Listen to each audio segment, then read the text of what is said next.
সমগ্ৰ ভাৰতবৰ্ষৰ ৭৫তম স্বাধীনতা দিৱস উপলক্ষে আমাৰ মিতালী সংঘ বিদ্যালয়ৰ পৰা আমি আজি দুটা প্ৰগ্ৰাম হেৰি কৰিছোঁ, গছ পুলি লগা আৰু আমাৰ তিৰংগা যাত্ৰা।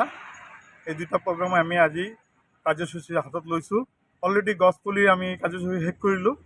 এতিয়া আমাৰ ৫ বজাত আমাৰ তিৰংগা যাত্ৰাটো আছে।